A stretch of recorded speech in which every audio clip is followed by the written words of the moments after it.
My name is Griffin Callahan, and I'm 35 years old. For the past 15 years, I've worked as a field coach in regional baseball leagues across the Midwest. It's not glamorous work, but I love it.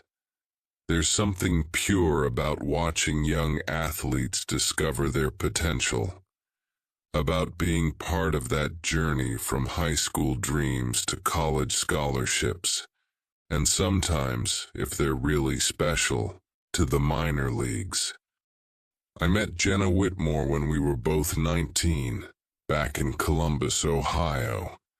She was studying journalism at Ohio State, and I was already working my way up through the coaching ranks. We clicked immediately. She had this fire in her eyes, this determination to make it in sports journalism. I admired that about her. For 13 years, we built a life together. I thought we were a team. When Jenna got offered a position with a Fox affiliate in Cincinnati 3 years ago, I didn't hesitate. I sold my 2018 Honda Civic, packed up my life, and followed her. I took temporary jobs, equipment management, groundskeeping, anything that kept me close to the sport I loved while she pursued her career. I believed in her dream, maybe more than she believed in mine. The thing about working in baseball is that you develop a network. Coaches, scouts, players, media personnel, we all know each other. When you've been around as long as I have, you become a connector. I introduced Jenna to contacts who could help her career. General managers, veteran players, rising stars. One of those introductions was Eli Maddox. Eli was 20 years old, a shortstop from Indiana with a cannon arm and lightning reflexes.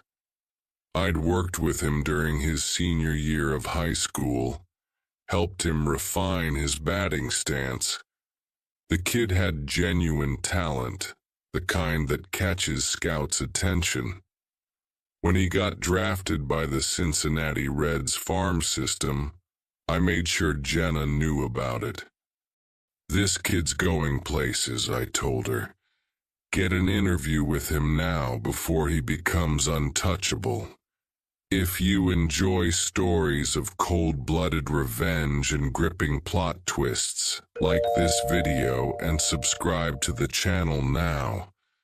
There are brand new, unreleased stories here every day, each one more intense than the last. Looking back, I can see the signs I missed. Jenna started working longer hours, claiming she needed to build her portfolio. She'd come home energized in a way I hadn't seen in years, talking about opportunities and connections. She started mentioning Eli more frequently, his training regimen, his statistics, his potential. I thought it was professional enthusiasm. The Home Run Derby was scheduled for July 15, 2025, at Great American Ballpark in Cincinnati. It was going to be a big event, broadcast nationally, with several rising stars participating. Eli had earned a spot, and Jenna was assigned to cover it. She was excited, more excited than I'd seen her about any assignment. "This could be my break, Griffin," she said one evening in March, her eyes bright with ambition. "If I can get exclusive access, build relationships with these players before they hit the big leagues, I could be the next Aaron Andrews." I supported her like I always did. I helped her research the players, shared insights about their backgrounds and playing styles. I even reached out to some contacts to help her secure better access for interviews.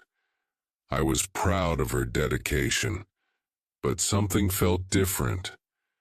There was a distance between us that hadn't been there before, a distraction in her eyes when we talked. I told myself it was just the pressure of a big assignment, the stress of trying to make her mark in a competitive field. The truth hit me like a fastball to the chest on a Tuesday morning in April. Jenna had left her iPad on the kitchen counter, and a message notification popped up while I was having coffee. I wasn't snooping. The screen was right there, lit up with her conversation thread with her colleague Sarah from the station. "If I stay close to Eli, my career explodes," the message read. "This kid's going to be huge, and I need to be the journalist everyone associates with him." My blood went cold. I scrolled up, my hands trembling slightly. The conversation painted a picture I'd been too naive to see. Jenna wasn't just covering Eli professionally, she was sleeping with him. "He's young, ambitious, and let's be honest, gorgeous," she'd written to Sarah. "Griffin introduced us, which is ironic. He has no idea how much this relationship could change everything for me." Sarah had responded, "Girl, you're playing with fire. What about Griffin? Griffin's sweet, but he's stuck in small-time baseball forever. Eli's my ticket to the big leagues. ESPN, Fox Sports, maybe even a book deal if he makes it to the majors." I set the iPad down carefully, my hands steady despite the earthquake happening inside my chest. 13 years. 13 years of supporting her dreams, of sacrificing my own opportunities, of believing we were building something together. And I was just a stepping stone she was ready to abandon. The rational part of my brain told me to confront her immediately, to demand answers, to let my anger explode. But I didn't. Maybe it was all those years of coaching, of learning to read situations before reacting. Maybe it was the part of me that had always been strategic, patient. Or maybe I was just in shock. Instead, I did something that would prove crucial later. I took screenshots. Over the next few weeks, I watched Jenna with new eyes. She'd come home from interviews with Eli. Glowing with excitement, she tried to pass off as professional enthusiasm. She'd talk about exclusive access, about how Eli trusted her, about the special relationship they'd developed. Every word felt like a knife twist. "He's opening up to me in ways he doesn't with other journalists," she'd say, sitting across from me at dinner. "I think I'm really getting through to him." I'd nod and smile, playing the supportive boyfriend while my world crumbled. The worst part wasn't even the betrayal. It was the casual way she dismissed our life together, as if 13 years meant nothing compared to a career opportunity. I started paying closer attention to their interactions. Jenna would get texts at all hours, claiming they were work-related. She'd disappear for research sessions that lasted until midnight. When I asked about her stories, she'd give vague answers about building trust and long-term relationship building. The breaking point came in early June. Jenna had left her phone charging in the bedroom, and I heard it buzzing repeatedly. When I glanced at the screen, I saw Eli's name with a stream of messages. The preview showed enough.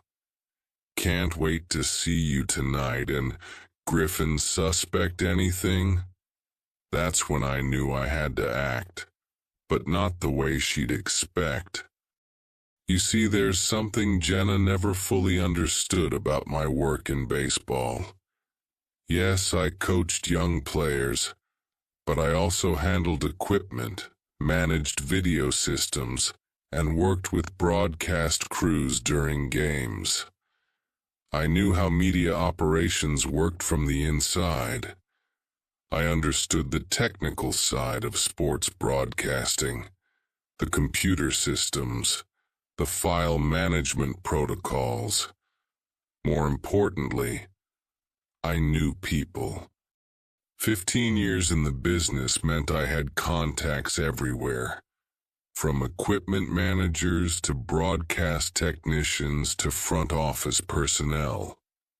When the home run derby announcement came out, I made some calls. "Hey Marcus," I said to a friend who worked as a broadcast technician for Fox Sports, "You guys need any temporary help for the derby? I've got some experience with the equipment." Within a week, I had a temporary position as a media technician for the home run derby broadcast. I'd have access to the media servers, the internal communication systems, and most importantly, I'd be working behind the scenes where I could observe everything. Jenna was thrilled when I told her. "That's perfect," she said, kissing my cheek. "We'll both be there. It's like the universe is aligning for us." I smiled back, but inside I was thinking about something else entirely. I was thinking about justice, about consequences, about making sure the truth came to light in a way that couldn't be ignored or explained away. The universe was aligning all right, just not the way Jenna expected. The home run derby was set for July 15th, and I spent the weeks leading up to it learning everything I could about the Fox Sports media systems. Marcus gave me access to training materials, and I studied the file management protocols, the internal communication networks, and the content distribution systems. I told everyone I wanted to do a good job, to maybe open doors for future opportunities. That wasn't entirely a lie. What I was really doing was preparing for the most important moment of my life. 3 days before the derby, I was working late in the media center at Great American Ballpark when I overheard Jenna on a phone call in the hallway. She thought she was alone. "No, Sarah, Griffin has no idea," she was saying. "He's so focused on his little coaching career, he can't see the bigger picture. Eli and I are perfect together, professionally and personally. Once his career takes off, I'll be right there with him." "What about Griffin?" Sarah asked. I could hear her voice through the phone speaker. "Griffin's been a good stepping stone, but that's all he ever was. He helped me get established, introduced me to contacts, but he's small time. I need someone who can take me to the next level." That night I couldn't sleep. I kept thinking about stepping stones. About 13 years reduced to a convenient phase in someone else's career plan. But I didn't let anger consume me. Instead, I focused on what I needed to do. The night before the derby, Jenna came home excited, almost giddy. "Tomorrow's the big day," she said, wrapping her arms around me. "This could change everything for us." "I know," I said, kissing the top of her head. "I'm proud of you." It wasn't completely a lie. I was proud of what she'd taught me about myself, about what I was capable of when pushed to the limit. The derby day started at 5 a.m.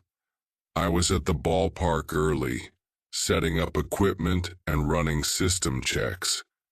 Jenna arrived around noon, professional and polished in her navy blazer and press credentials. She looked beautiful, confident, ready to seize her moment. "Wish me luck," she said, giving me a quick kiss before heading to the media area. "You don't need luck," I told her. "You've got everything you need." The event was electric. 8 of baseball's most promising young sluggers, including Eli, were competing for the title. The crowd was huge, the energy infectious. I watched from the media booth as Jenna worked the crowd, interviewing players and coaches with the kind of enthusiasm that had made me fall in love with her years ago. Around 4 p.m., between rounds of the competition, I saw Jenna and Eli disappear into one of the auxiliary media rooms. These rooms were used for private interviews, editing, and equipment storage. I knew the layout well by then. What I also knew was that these rooms had security cameras for equipment protection, and that the feeds went directly to the main media server. More importantly, I knew that sometimes in the excitement of a big event, people forgot they were being recorded. 20 minutes later, I was monitoring the media feeds when I saw them. Jenna and Eli in the auxiliary room, but they weren't conducting an interview. They were in each other's arms, kissing passionately. Jenna still had her press credentials around her neck, her Fox Sports microphone clipped to her blazer. I watched for a moment, feeling strangely calm.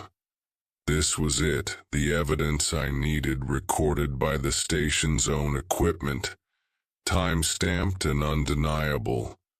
But I didn't need to do anything dramatic. I just needed to make sure the right people saw it.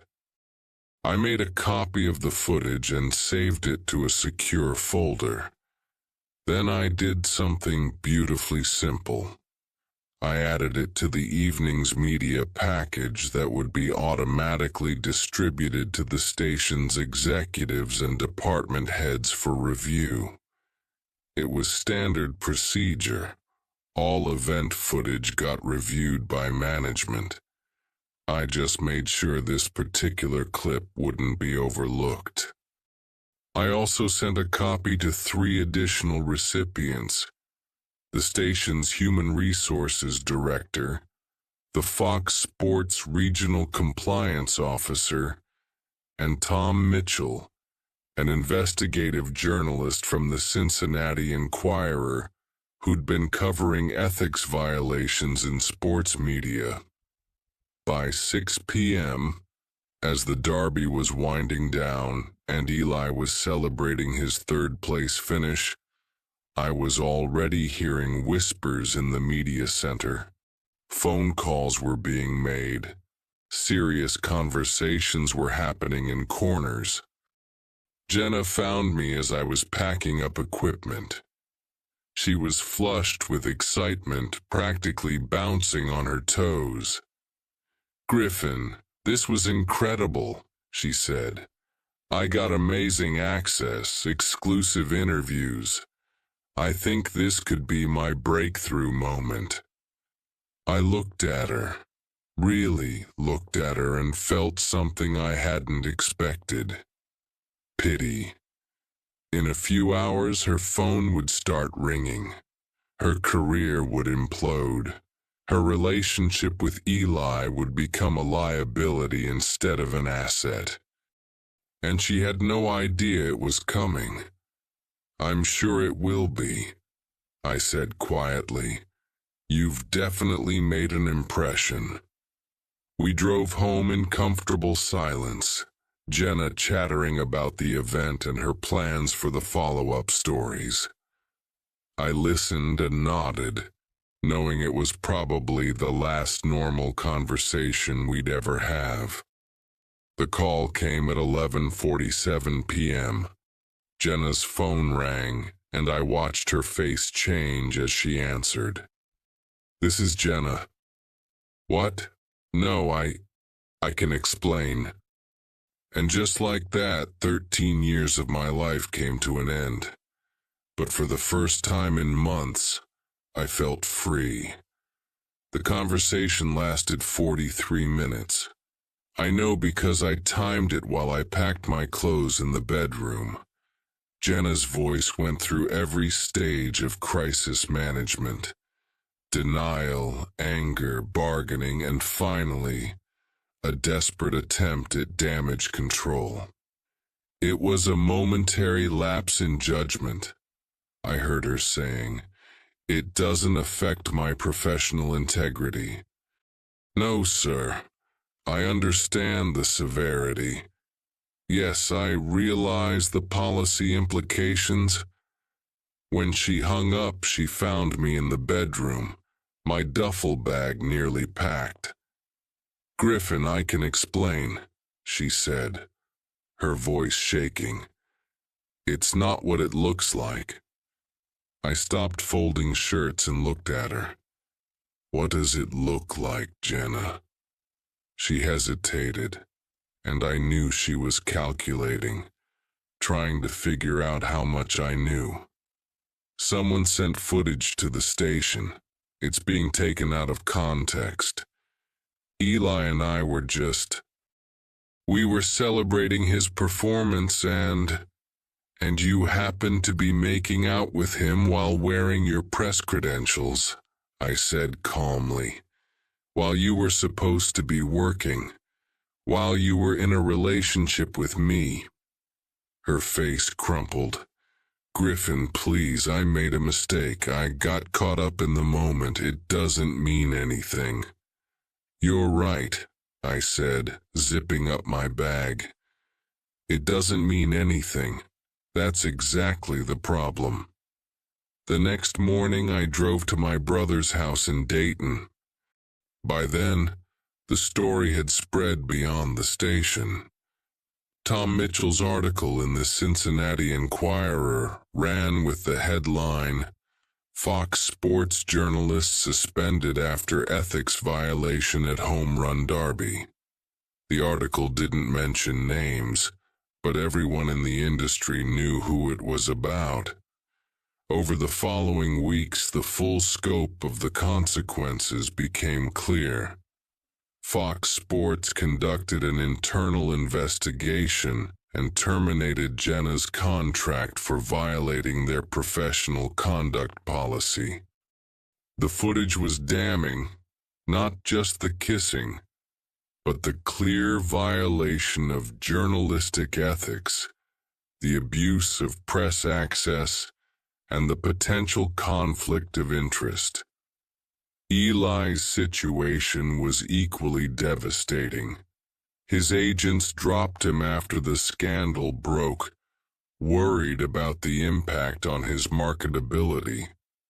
2 major endorsement deals fell through. The Cincinnati Reds, concerned about their image, reassigned him to a lower-tier farm team in Tennessee. His promising career wasn't over, but it had taken a significant hit. But the most satisfying part wasn't their professional consequences. It was watching their relationship crumble under pressure. Without the excitement of sneaking around, without the career benefits Jenna had been chasing, what they had wasn't sustainable. Eli was 20 years old, facing the first major crisis of his career. Jenna was 32, unemployed, and toxic to potential employers. They blamed each other for the disaster. I heard through mutual contacts that they broke up 6 weeks after the derby. Eli publicly distanced himself from Jenna, claiming she had manipulated him. Jenna, in turn, suggested that Eli had pursued her unprofessionally. Neither version was flattering to either of them. As for me, I found peace in the most unexpected place. I took a job coaching high school baseball in Springfield, Ohio, a small town about an hour from Columbus. The pay was modest, but the work was fulfilling in ways I'd forgotten were possible. These kids reminded me why I'd fallen in love with baseball in the first place. The pure joy of the game, the satisfaction of improvement, the bonds formed between teammates. One of my players, a sophomore named Danny Martinez, reminded me of Eli at that age. Raw talent, incredible potential, but young enough to be molded the right way.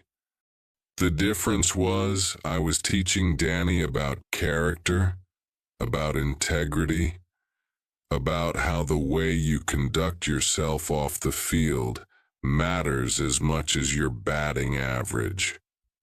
"Coach Callahan," Danny asked me one day after practice, "how do you know if you're making the right choices?" I thought about that question for a moment, watching him pack his gear with the careful attention of someone who respects his equipment. "You ask yourself if you'll be proud of your choices 10 years from now," I said. "And you remember that shortcuts usually lead to dead ends." 6 months after the derby, I ran into Marcus at a sports bar in Columbus. He bought me a beer and asked how I was doing. "Better than I expected," I told him honestly. "Turns out getting your life back is more valuable than I thought." "You know," he said, leaning back in his chair, "I always wondered how that footage ended up in the media package. Someone would have had to manually add it to the distribution list." I took a long sip of my beer. "Must have been a system glitch." He smiled. "Must have been.